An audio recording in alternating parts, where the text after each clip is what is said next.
Bonjour les élèves. Alors tout d'abord en début d'heure avec les quatrièmes, nous avons fait un petit point sur les changements d'unité, en fait sur l'évaluation que vous avez réalisée sur les changements d'unité.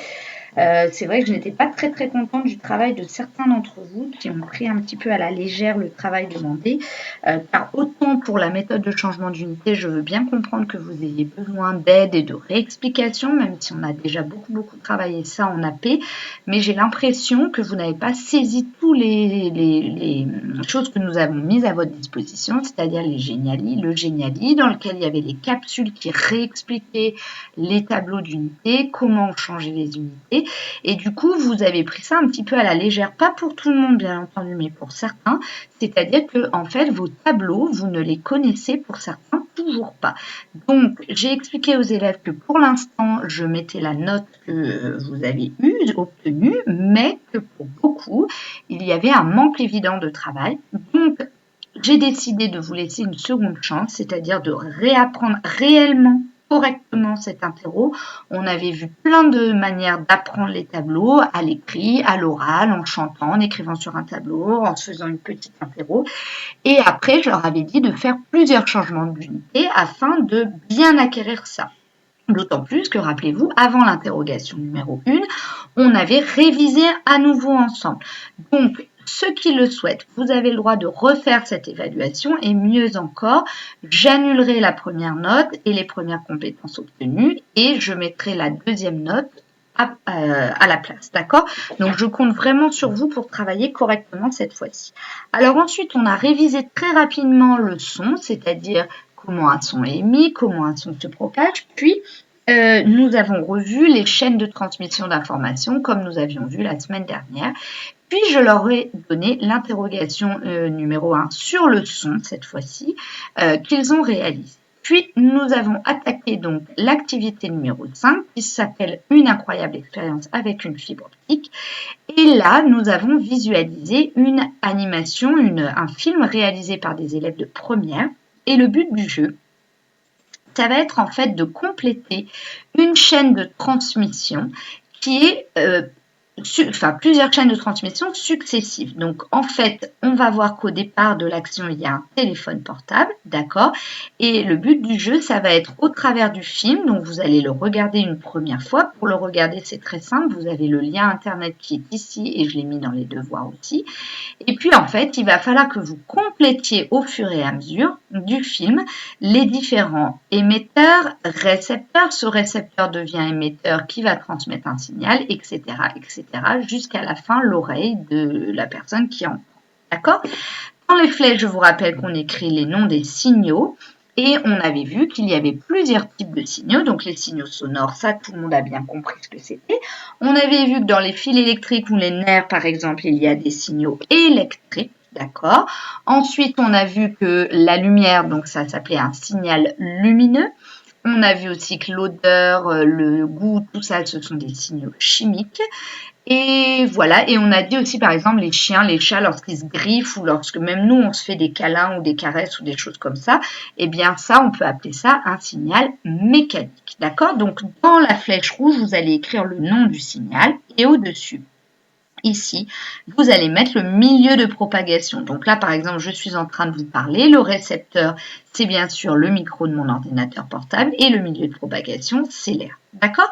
Donc là, ce que je vous propose ensemble, on va regarder ce film et je vais faire des arrêts pour vous réexpliquer un petit peu les choses comme je l'ai réalisé en classe. Donc, on passe à ce film. Donc, et puis, on va arriver directement.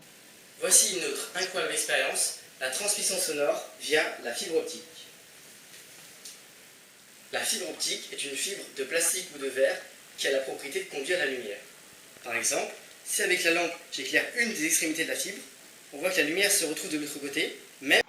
Alors, donc vous voyez ici que cette fibre optique est un milieu de propagation qui sert à faire avancer donc un signal et bien entendu comme on voit de la lumière à l'autre bout, bien entendu c'est un signal lumineux. D'accord? On va continuer le film un petit peu. Si je fais des virages pour à 14 mètres, hop là. Jack, ici le système émetteur.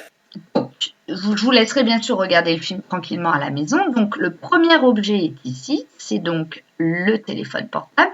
Vous, quand vous écoutez votre téléphone portable, il y a un haut-parleur qui émet donc la musique, d'accord?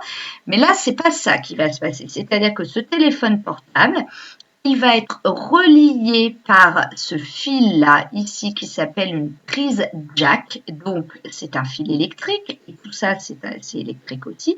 Donc, ça, ici, ça va être branché dans votre téléphone.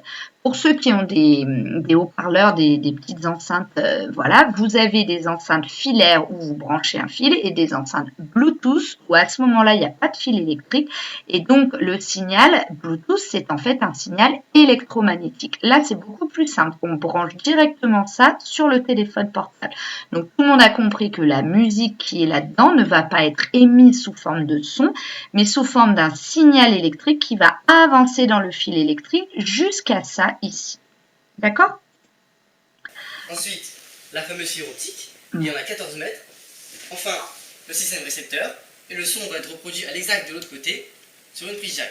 Alors, la petite erreur qui est commise, c'est que du coup, là, ce qui va être dans la prise jack, c'est pas un son, bien entendu, mais c'est forcément, vu que ce sont des fils électriques, quelque chose d'électrique. D'accord? Donc, on va avancer un petit peu et nous allons regarder, voilà, le film. On va directement faire marcher notre création incroyable sur cette chaîne IFI de 260 watts. Alors, on va l'allumer. On va démarrer la musique. J'appuie sur play. La LED commence à s'allumer. Alors, vous voyez, donc, la musique, en fait, a été codée en signal électrique. Et là, il vient de donner le nom de cette chose-là. C'est une petite lampe qui s'appelle une DEL, d'accord, en anglais, ou LED en anglais, ou DEL en français, diode électroluminescente. Donc, c'est comme une petite lampe, d'accord? Donc, vous voyez bien que ça émet de la lumière. Sur cette DEL, regardez bien ce qui se passe. Il y a donc une fibre optique qui est branchée. D'accord? Attention, la fibre optique, ce n'est pas un objet émetteur ou récepteur, c'est un milieu de propagation. D'accord? Donc, on continue. Là, on a eu donc, premier objet, le téléphone portable. Il y a un signal qui est avancé par ici. Deuxième objet, donc le premier récepteur, c'est cet objet ici. D'accord? Tout le monde a compris? Cet objet-là va émettre quelque chose, tout le monde a bien compris, qui va avancer par cette fibre optique qui est le milieu de propagation. On écoute la suite.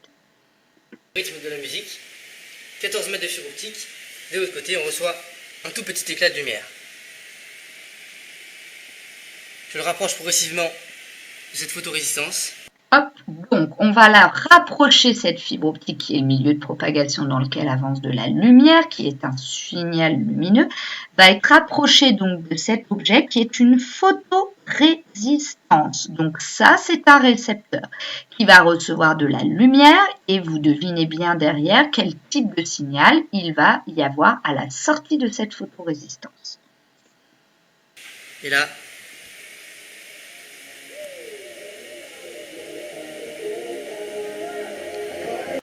donc, une fois que la lumière est arrivée à la photorésistance, celle-ci va faire de l'électricité qui va bien sûr, on le voit un petit peu plus tard dans le film, être branchée sur un haut-parleur. Donc, le haut-parleur est un récepteur qui va à son tour émettre un nouveau signal qui est un signal, forcément, vous le connaissez, sonore. Et le dernier objet, le dernier récepteur, ça va être bien entendu l'oreille de celui qui écoute plutôt le tympan. Voilà, donc maintenant qu'on a tout expliqué, je vous laisserai revoir plusieurs fois le film. Ce qu'il faut, c'est le regarder jusqu'à par là 3 minutes 30. Hein. C'est pas la peine de regarder la fin parce qu'elle est très compliquée. Et du coup, vous allez compléter ici toute cette chaîne de propagation, donc de transmission d'informations. Je vous aide. Le premier objet qu'il faudra, le premier émetteur, c'est bien entendu téléphone portable, d'accord? Et puis le dernier, ça va être le tympan de celui qui écoute.